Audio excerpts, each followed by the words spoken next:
លឺឈ្មោះនោះឡងគេថាអូនខ្មៅតែតាពេញសាច់សមកថៃតែម្ដាយស្រីថ្លៃហើយខ្មៅពីតូ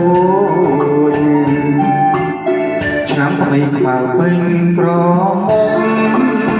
រូបអសែនសំគ្មានស្រីណាដូចខ្មៅជាស្រីខ្មែរគ្រប់លក្ខសំស្លូតប្រាជ្ញាក៏ឆ្លាតស្ដាប់ពីម៉ែថ្ងៃនេះបញ្ចូលឆ្នាំថ្មីបងឃើញខ្មៅស្រីអូនរៀបចំទាំងបងរៀងទេវតាកិច្ចប្រកាសថ្លៃព្រះដាំស្លរូបរាងជូនម្ដាយទៅវត្ត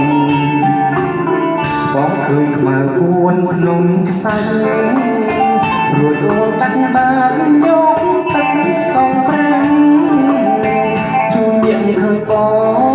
ងញញឹមសែនស្រងអូនខ្មៅតែឈ្មោះស័ក្តិសដូចសុរី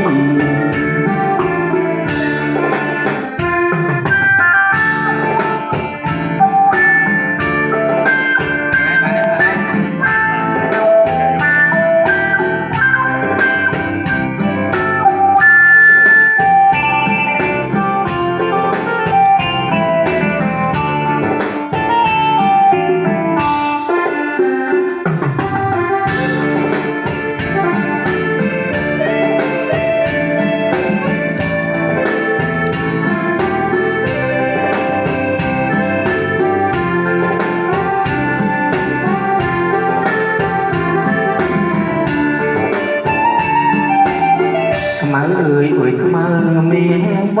ងលឺឈ្មោះមកអងគេថាអូនខ្មៅតែតាមកាពិត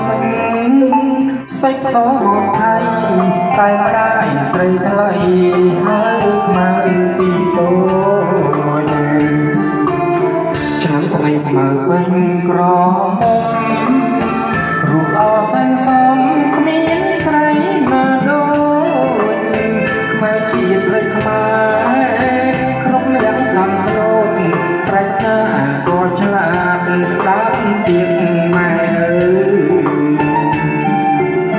ថ្ងៃនេះបញ្ចូលឆ្នាំថ្មីបងឃើញខ្មៅស្រីអូនរៀបចំ